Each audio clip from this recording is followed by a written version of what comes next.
ter um objetivo de vida específico.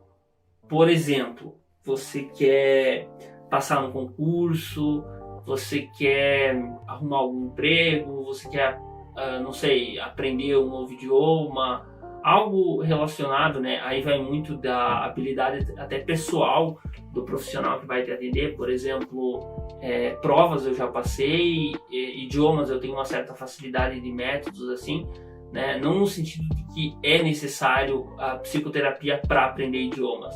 Eu acredito que ela vai ser muito mais necessária no sentido da rotina, de você colocar o estudo e o método adequado dentro de uma rotina. Aí o psicólogo entra.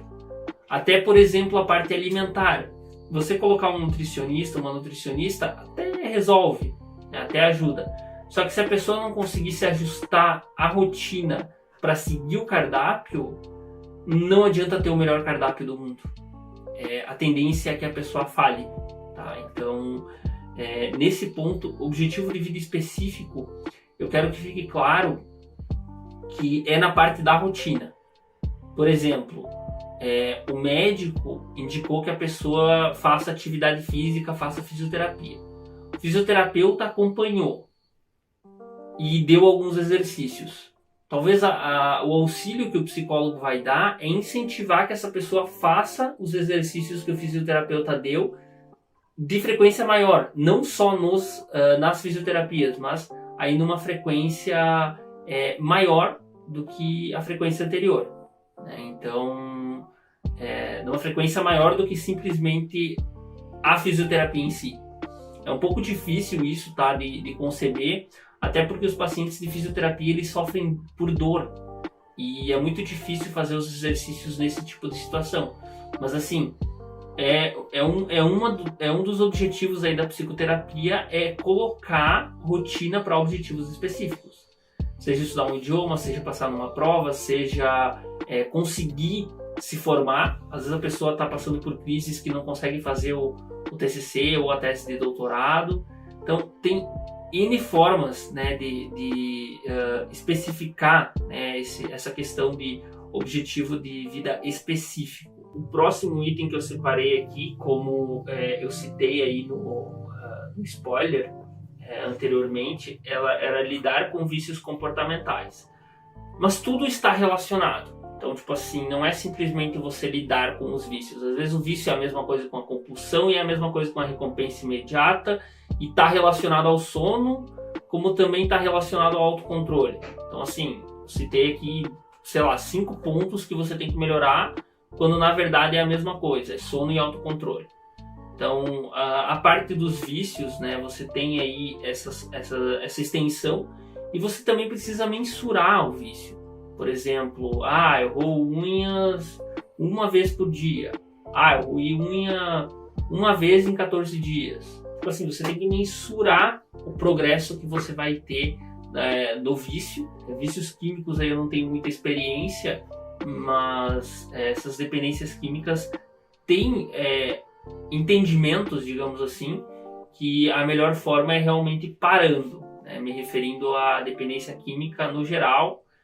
Talvez o cigarro, né, que tem a questão da nicotina, dá para parar gradativamente. Enfim, tem uma questão específica ali. Eu vou fazer um episódio próprio do cigarro. Não, uma live própria do cigarro.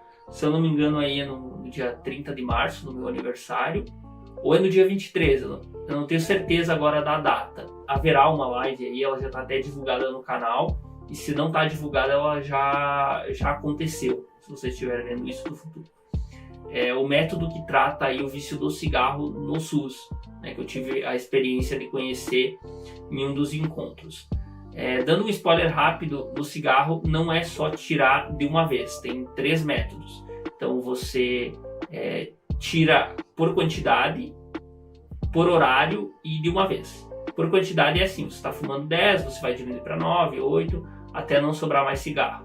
E por horário, primeiro horário no dia que você fuma às 7h30 da manhã, aí você vai jogando sempre 15 minutos para frente. De maneira que, por exemplo, você está fumando meio-dia, vamos supor, mas você fumava 5 cigarros de manhã até meio-dia, você não vai fumar todos os 5 de meio-dia. Você vai tentar ir reduzindo a quantidade também, né, pelo horário, de maneira que não tenha mais dia, não tenha mais tempo no dia para você fumar. E daí tem que seguir os tratamentos, né, o medicamentoso com o BUP, a questão do adesivo de nicotina e também aí algum tratamento medicamentoso para ansiedade, para suprir a ansiedade que a nicotina regula. E também deve estar aí relacionado, e a pessoa deve estar ciente dos efeitos colaterais, já dando spoiler. Seria, por exemplo, a pessoa teria mais tosse no começo, por uma questão que o corpo está regulando. Teria aí formigamentos no corpo, né? Poderia ter. E poderia ter também as abstinências e forte vontade de fumar, e uma forte impulsão, que no episódio do cigarro, me parece que é live. Eu posso estar fazendo isso em podcast também, se vocês pedirem. Então esse é o método do cigarro, que é um vício específico. As drogas no geral, incluindo o álcool, eu acredito que a melhor forma, se você é dependente químico, é parar de uma vez. Tem que ver aí como é que funciona, mas eu não tenho grande entendimento. E os vícios comportamentais, esses tipo roer unha, né, esses vícios menos lesivos, dá para você ir regulando durante a vida, tá? Esses eles não causam uma lesão tão grande e não dão uma recompensa tão grande. Continuando aqui, então, outro item que eu separei aqui é orientação vocacional. Um ou outro caso até trabalhei aí de forma indireta com orientação vocacional, mas não é uma demanda que chega muito para mim no SUS, talvez porque eu não lido tanto com adolescentes que estão indecisos, por exemplo. Não é uma demanda tão grande. Já ajudei uma ou outra pessoa aí com orientação vocacional, mas não é uma demanda muito comum para mim, mas é uma demanda muito comum no mundo, né? Porque o adolescente, se você for parar para ver, ele é uma criança, né? Ele recém saiu do corpo de criança, ele tá com, sei lá, 17, 18 anos e tem que decidir que rumo vai tomar a vida dele pro resto da vida. Então, é muita pressão. Então é uma das opções aí de atendimento. Se a pessoa já está decidida, ok, dá para ir. E se a pessoa precisa de tempo para se decidir, é a vida dela inteira que está em jogo. Então é interessante também. Próximo item, criação de hábitos novos. Então, por exemplo, você criar o hábito de tomar água, de fazer atividade física, de meditar. Geralmente vão ser hábitos bons, não vão ser hábitos ruins. Por exemplo, você não quer criar o hábito de comer sobremesa sempre depois do almoço. Você não quer criar o hábito de fumar um cigarrinho ali de manhã cedo. Você não quer criar o hábito de usar drogas. Tá? Geralmente a pessoa vai procurar a psicoterapia como uma alternativa para não usar esses meios. E aí ela colocaria, né? Inclusive a atividade física e a meditação também são recompensadores. Também são bons hábitos aí para lidar com o estresse e com a ansiedade. Inclusive são benéficos, porque além de não ter efeito colateral, eles têm diversos efeitos positivos aí também. Próximo item, avaliação prática para algum problema. Por exemplo, pode ser uma avaliação do trabalho, pode ser uma avaliação, né, dependendo da empresa para entrar, pode ser não necessariamente só atendimento clínico aqui. Eu fiz uma avaliação esses tempos para vasectomia, né, o indivíduo precisava de um laudo. Enfim, N motivos aí relacionados à avaliação, até uma avaliação se a pessoa precisa de atendimento, a pessoa vai avaliar se está tudo ok, né? Um exemplo bem claro, por exemplo, do sono. No sono, quando a gente não dorme bem, a gente perde a capacidade de avaliar que dormiu bem. Então, naturalmente, a pessoa que não dorme bem, ela precisaria de atendimento. Só que ela não tem a capacidade de avaliar que precisaria regular o sono, porque isso se perde com a qualidade do sono. Então, é um exemplo. Teve também o caso de uma profissional aí para trabalhar aqui no município, precisou de um parecer. Trabalhei juntamente com o médico, daí passei as informações para ele e ele assinou ao parecer favorável naquela situação. Último item é auxílio escolar. Então, assim, pode ser qualquer auxílio escolar, pode ser uma dificuldade de aprendizagem, pode ser, enfim, uma outra área, tá? Não é a minha área.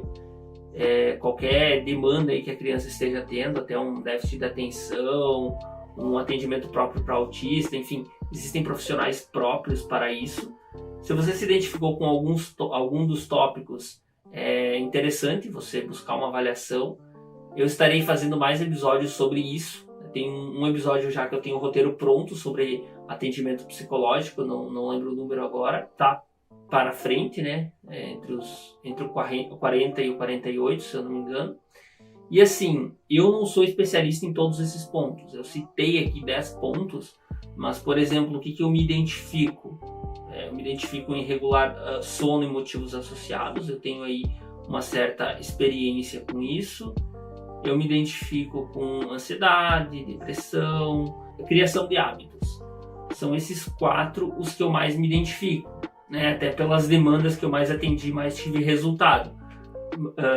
Enfim, se você tiver interesse, tem o meu contato aqui na descrição. Eu não sei se no momento que você está vendo o vídeo eu ainda tenho a agenda aberta, mas você pode deixar mensagem, eu ou minha equipe estaremos aí respondendo e sanando suas dúvidas.